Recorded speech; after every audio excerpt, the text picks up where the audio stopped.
Halo, balik lagi bareng gue Vedias. Di video kali ini gue akan bahas nih spesifikasi lengkap di iPhone 12 mini ini. Ini hanya opini gue pribadi ya, hanya sekedar memberi informasi. Mungkin bisa jadi referensi nih sebelum kalian membeli. Simak videonya, let's play a video. iPhone 12 mini ini rilis di tahun 2020 di bulan November. Dengan bodi yang mungil, Apple memberikan performa yang tangguh di iPhone ini. Dengan desain flat yang bernostalgia ke iPhone 4 series ya, membuat iPhone ini berasa sangat kompleks saat digenggam. iPhone 12 mini ini sudah support dengan 5G tentunya. Tapi sangat disayangkan iPhone 12 mini ini sudah berhenti diproduksi pada kuartal 2 2021 di bulan Juni 2021 lalu. Kabarnya iPhone 12 mini ini hanya berkontribusi 5% dalam penjualannya. Menurut laporan MyDriver, iPhone 12 mini ini adalah iPhone series 12 yang kurang laku dari saudaranya. Di antaranya adalah iPhone 12, 12 Pro, dan 12 Pro Max. Sangat disayangkan ya, padahal iPhone 12 mini itu menurut pengalaman gue oke banget dengan ukuran yang kecil dan performa yang tangguh yang bikin iPhone 12 mini nyaman digunakan. Dengan berat yang hanya 135 gram, yang menurut gue tuh pas banget nih. Tidak berasa berat saat lo mainin dengan tangan satu atau streaming film sambil rebahan. Nggak bikin tangan pegel. Apalagi dengan build body yang terlihat mewah, depan belakang sudah Gorilla Glass dan bagian framenya sudah aluminium frame. iPhone ini ada dua variasi ya untuk SIM cardnya. Yang pertama itu SIM plus eSIM dan yang kedua SIM plus SIM.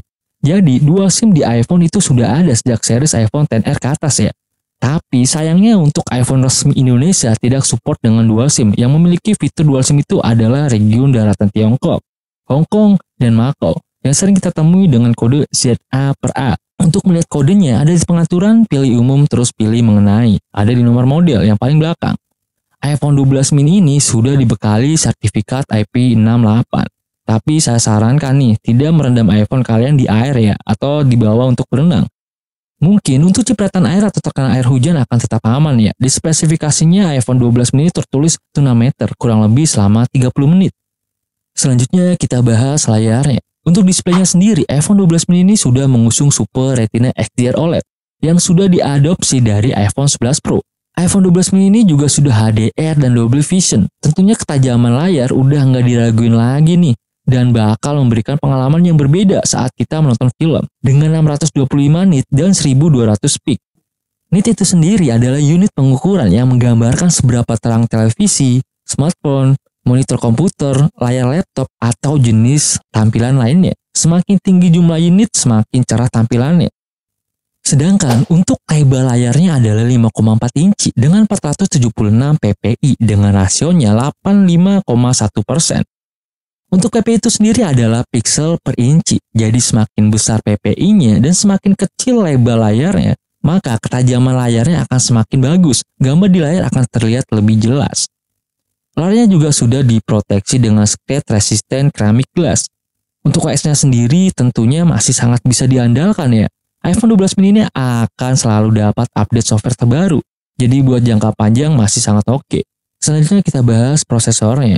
iPhone 12 mini ini dibekali dengan chipset A14 Bionic 5 nanometer dengan Antutu 589616 V8 dengan CPU-nya hexacore ya 2x3,1 Firestorm plus 4x1,8 GHz Ice-Storm. Dan untuk Apple GPU-nya itu 4 core grafik ya. Jangan ditanya lagi nih untuk performanya. Dan jangan ditanya lagi performa dengan iPhone series yang menggunakan chipset di bawahnya. Karena chipset ini diklaim 40% lebih tinggi kinerjanya dibanding generasi terdahulunya. Jadi tidak diragukan lagi nih ketangguhan dari iPhone 12 mini ini. Untuk memori internal sendiri ada beberapa varian ya. Dari 64GB, 128GB, dan 256GB. Belinya disesuaikan ya dengan kebutuhan kalian. Untuk kamera sendiri jangan ditanya lagi. Di sini kita bisa belajar nih, jangan lihat hanya dari luarnya saja. Sama dengan iPhone 12 mini nih, walaupun hanya 12 megapiksel, tapi hasilnya oke banget. Dengan dual kamera yaitu wide dan yang keduanya ultra wide dan sudah mendukung 4K 60 fps. Sudah dilengkapi dengan OIS dan Gear OS yang bikin hasil kamera malam pada iPhone ini makin ajib dan semakin smooth saat merekam video.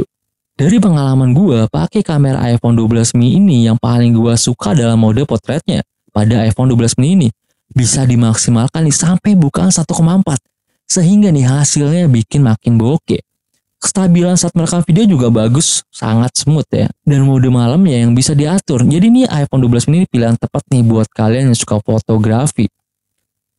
Untuk kamera depannya sendiri dibekali 12 megapiksel dengan bukannya 2,2 dan sudah wide, dan mode potret tentunya juga bisa digunakan di kamera depan. Untuk rekam videonya juga sudah support 4K 60 fps ya.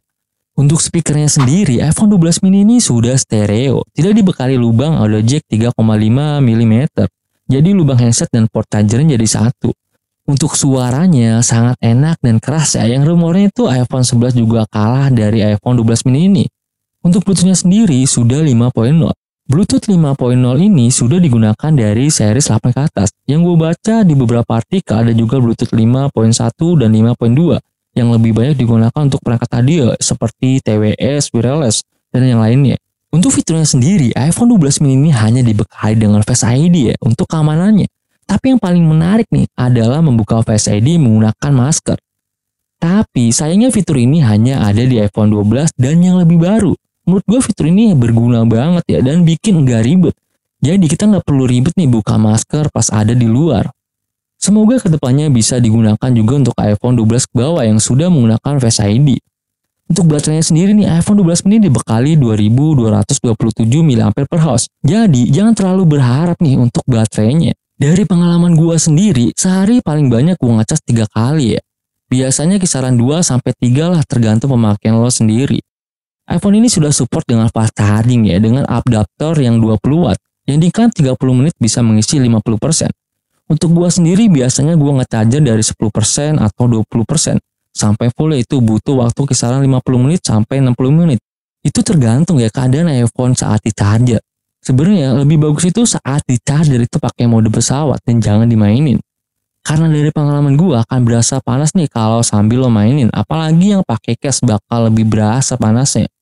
Untuk warnanya sendiri ada black, white, red, green, blue, dan purple.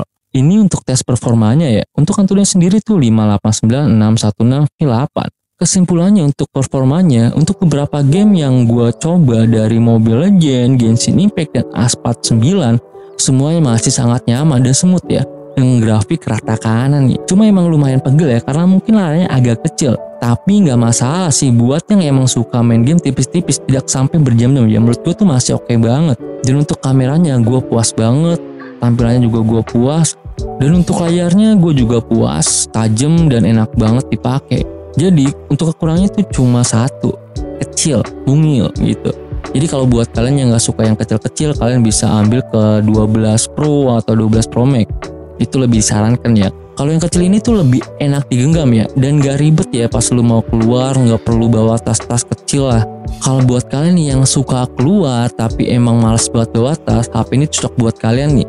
Dengan performa yang tangguh, dengan kamera yang bagus, dengan model yang mewah, dan yang paling penting harganya sudah ada di kisaran 6 juta, 7 jutaan ya. Mungkin itu dulu nih video dari gue. Ini hanya opini gue pribadi ya, dan dari beberapa artikel yang gue baca. Kalau ada kesalahan gue minta maaf nih. Kedepannya akan selalu gue perbaiki. Terima kasih banyak yang sudah menonton. Assalamualaikum warahmatullahi wabarakatuh.